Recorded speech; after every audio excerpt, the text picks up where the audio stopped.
Hi everybody.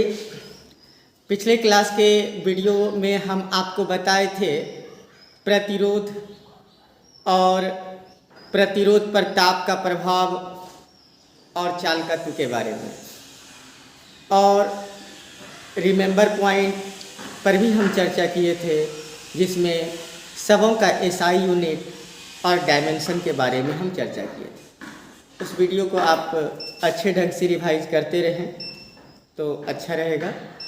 आज का class में हम आपको बताने वाले हैं प्रतिरोधकता, रेसिस्टिविटी, चालकता, कंडक्टिविटी और उसका रिमेंबर पॉइंट। तो चलें आज स्टार्ट करते हैं। हम लोग एक न्यू टॉपिक को लेकर के आते हैं और उस टॉपिक का नाम है प्रतिरोधकता। तो टॉपिक का नाम दे दीजिए प्रतिरोधकता।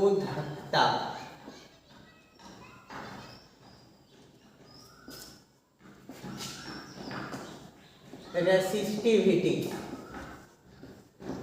प्रतिरोधकता, रेसिस्टिविटी।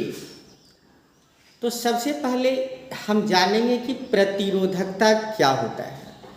तो सबसे पहली बात, हम जब ड्रिफ्ट वेलोसिटी आपको हम सिखा रहे थे तो उस वक्त जो है हम ओम के नियम का जो फॉर्मूला संवहन के वेग के आधार पर लाए थे, उसमें भी हम प्रतिरोध की बात किए थे। और प्रतिरोध किन किन बातों पर निर्भर करता है, तो प्रतिरोध लंबाई के समानुपाती होता है तथा अनुप्रस्थ काट के क्षेत्रफल के व्युत्क्रमानुपाती होता है।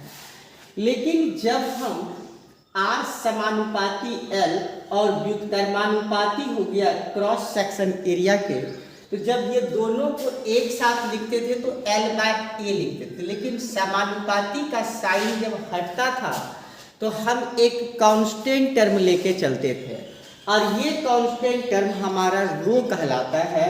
और रो को ही हम लोग यहाँ पर रेसिस्टिविटी के नाम से जानते हैं, रेसिस्टिविटी। और ये हमारा रो हो जाता है रेसिस्टिविटी। लेकिन रो का वैल्यू आपका डिपेंड किसके चीज़ पर करता है, इन बातों को भी जानना आवश्यक है। तो सबसे पहला चीज़ ये है यहाँ पर कि रो और किन किन चीज़ों पर निर्भर करता है। तो यहाँ पे प्रतिरोध, लंबाई और अनुप्रस्थ काट का क्षेत्रफल तो हो ही गया, और ये रो जो है हमारा रेसिस्टिविटी के नाम से जाना जाता है। तो हमको सबसे पहले प्रतिरोधकता का डिफिनेशन जानना है कि प्रतिरोधकता का डिफिनेशन क्या होता है। तो यहाँ पर गौर करेंगे,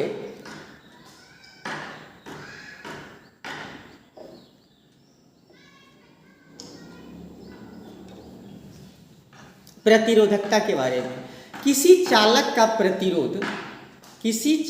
प्रतिरोध लंबाई के समानुपाती होता है। यहाँ जैसा कि आप देख पा रहे हैं, तो इसी को पहले हम डिफिनेशन को पहले लिखा देते हैं। यह आपको पीछे का चीज़ था, इसलिए हम इसको समझा दिए।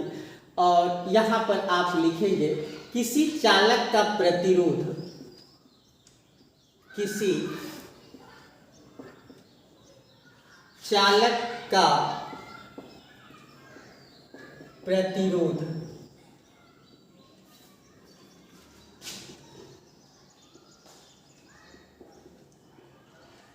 लंबाई के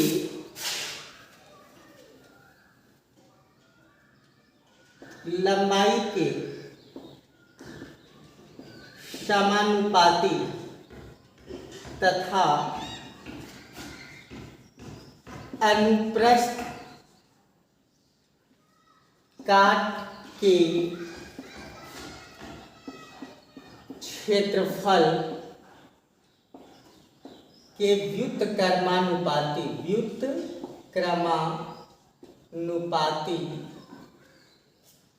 होता है, व्युत्क्रमानुपाती होता है। तो इन बातों को आप ध्यान रखें, इसी लाइन से हम लोग लिए हैं। लंबाई के समानुपाती। तो सबसे पहला चीज कि प्रतिरोध आपका लंबाई के समानुपाती होता है, लेकिन प्रतिरोध व्युत्क्रमानुपाती होता है अनुप्रस्थ काट के क्षेत्रफल के। तो अनुप्रस्थ क्रॉस सेक्शन एरिया का व्युत्क्रमानुपाती हो गया और लंबाई के समानुपाती होता है। तो जब हम दोनों को एक साथ लिखते हैं तो R समानुपाती L/A कर देते हैं। R समानुपाती L/A, तो R बराबर हम क्या करते हैं, रो L/A लिखते हैं। यहाँ रो जो है ये आपका कांस्टेंट है, where rho is constant, it is called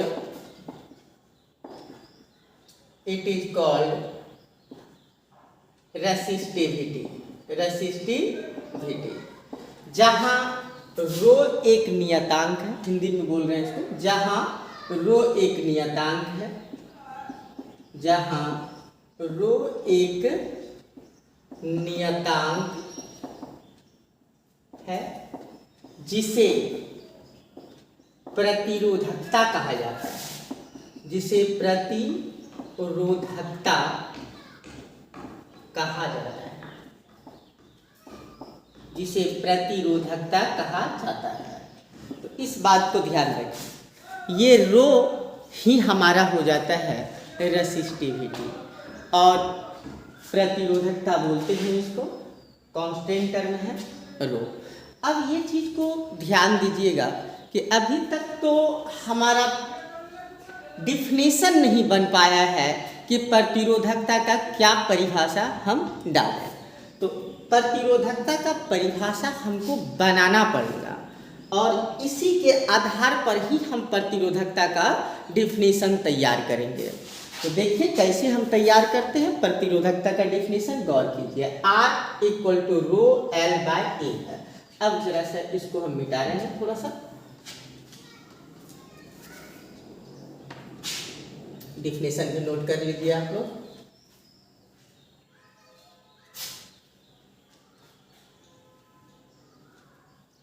देखिए R = रो L/A है। कहता है यदि L = 1 metre and cross section area अर्थात A बराबर अगर 1 मीटर का स्क्वायर हो जाए तो हमारा R बराबर हो जाएगा रो × 1/1। तो R हमारा किसके बराबर हो जाएगा, रो के बराबर हो जाएगा। प्रतिरोध किसके बराबर, प्रतिरोधकता के बराबर। तो प्रतिरोध मेरा प्रतिरोधकता के बराबर हो जाएगा। लेकिन कब बराबर होगा प्रतिरोध प्रतिरोधकता के, जब लंबाई का वैल्यू 1 मीटर हो जाए, अर्थात 1 मीटर लंबा तार हो और उसका क्रॉस सेक्शन एरिया जो है तार का अनुप्रस्थ काट का क्षेत्रफल भी आपका कितना होना चाहिए, 1 मीटर स्क्वायर अर्थात 1 वर्ग मीटर होना चाहिए। तब हमारा प्रतिरोध ही प्रतिरोधकता कहलाता है। तो ध्यान देखिए, यदि तार की लंबाई 1 मीटर, यदि तार की लंबाई 1 मीटर तथा अनुप्रस्थ काट का क्षेत्रफल, अनुप्रस्थ काट का क्षेत्रफल, अनुप्रस्थ काट का क्षेत्रफल 1 मीटर स्क्वायर हो तो प्रतिरोध हो तो प्रतिरोध प्रतिरोधकता के बराबर होता है। प्रतिरोध प्रतिरोधकता के बराबर होता है, बराबर होता है। तो अर्थात ये प्रतिरोध ही हमारा क्या बन जाता है, प्रतिरोधकता बन जाता है। R किसके बराबर हो जाएगा, तो रो के बराबर हो जाएगा। तो ये डिफिनेशन को आप कंप्लीट कर लें। यहाँ पर आपका प्रतिरोधकता समाप्त होता है और हम इस जगह पर अब रेसिस्टिविटी का हम SI यूनिट जानेंगे।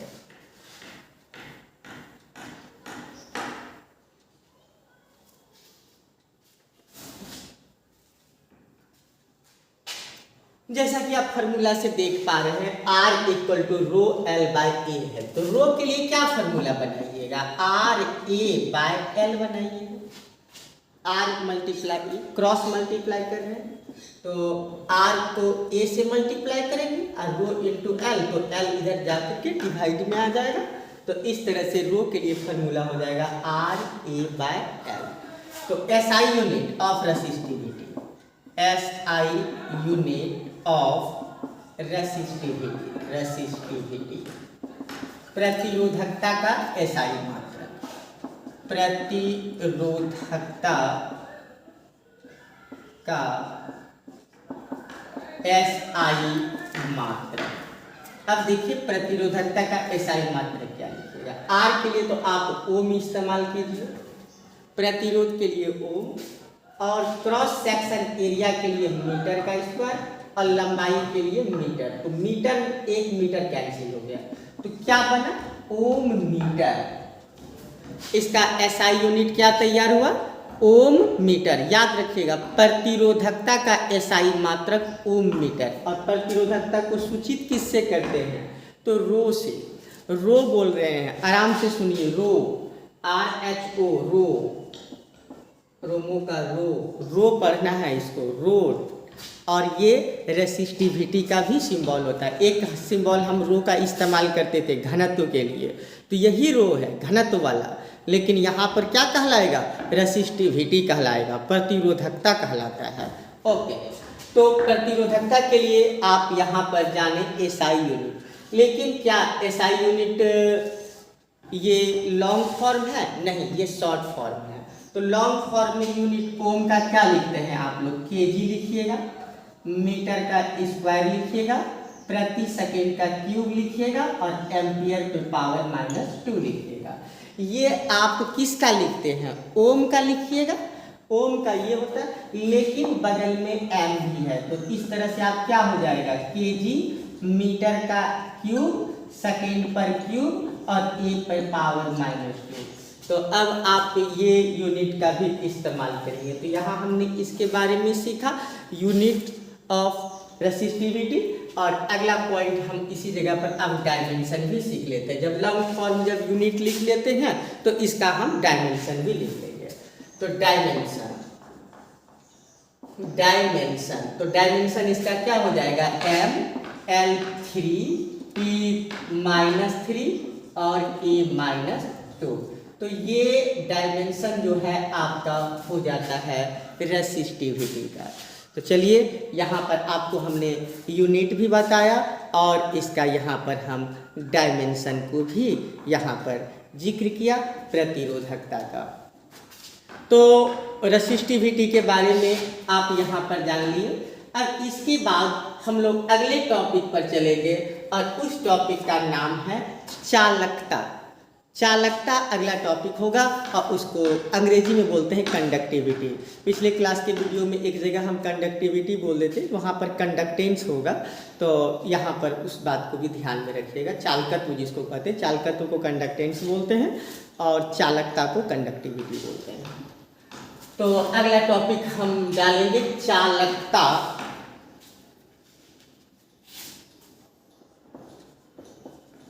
चालकता,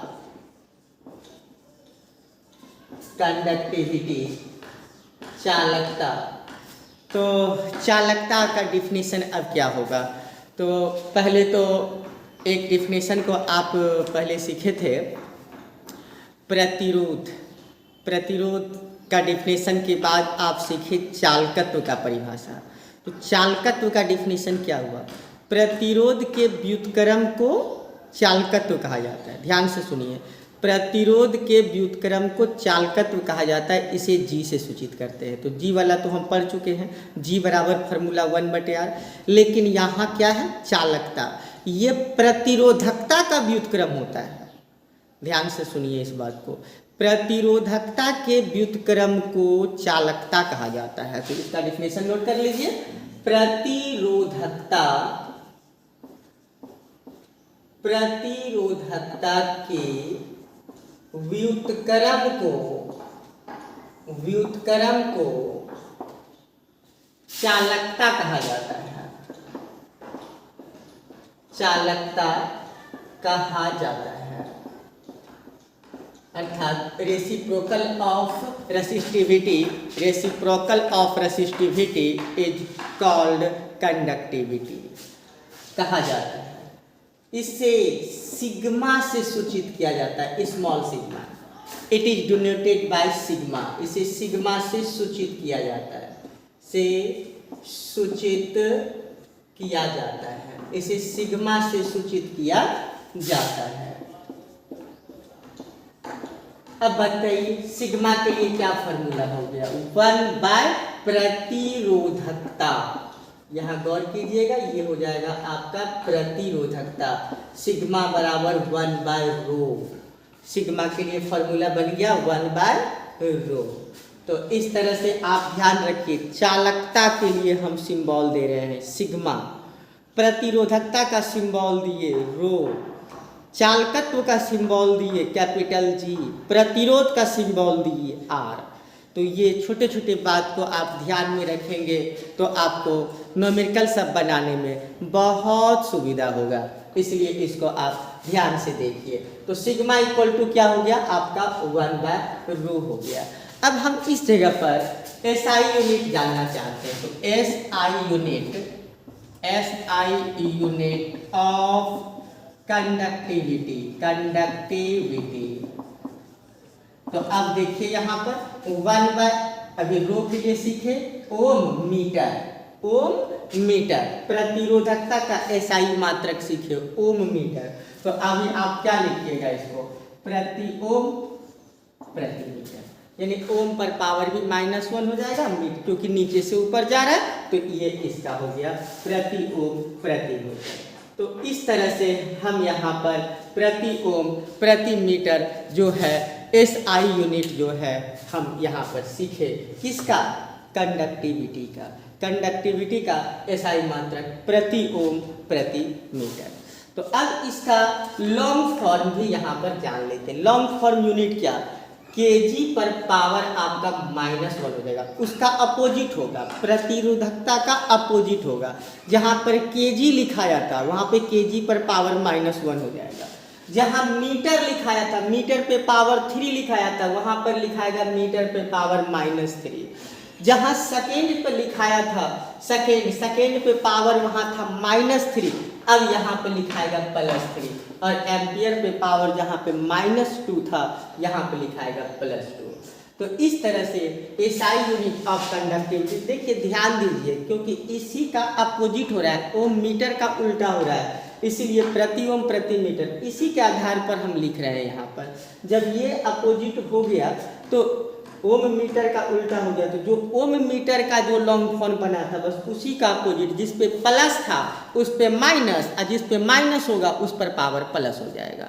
तो इतना सा बात का सिर्फ ध्यान रखिएगा, और इसको आसानी से आप इसको याद भी रख सकते हैं। चलिए इसके बाद जब हम यूनिट सीख लिए लॉन्ग फॉर्म, तो अब हम इसका डायमेंशन भी जान लेते हैं। तो डायमेंशन ऑफ कंडक्टिविटी, तो डायमेंशन आप क्या लिखिएगा कंडक्टिविटी का, अर्थात सिग्मा का डायमेंशन क्या लिखिएगा। पहले तो केजी है तो मास, केजी में मेजर करते हैं, किसको मेजर करते हैं, मास को मेजर करते हैं, तो मास का पहला लेटर एम हो गया, एम लिखेंगे, -1 लिख देते हैं। मीटर के लिए लेंथ को मेजर करते हैं, लेंथ -3 हो गया। सेकेंड टाइम को मेजर करते हैं t3, और ए आपका करेंट के लिए हो गया, तो A2, m-1 L-3 और T3 और A2, ये आपका कंडक्टिविटी का आपका यूनिट हो गया, और इसका ये डायमेंशन हो गया। साथ साथ कोशिश कीजिए लिखने का भी। तो यहाँ तक आपने जान लिया, यूनिट भी सीख लिए, डायमेंशन भी सीख लिए, और यूनिट डायमेंशन दोनों हम लोग यहाँ पर सीख लिए। अगले क्लास में हम लोग अब जानेंगे इसके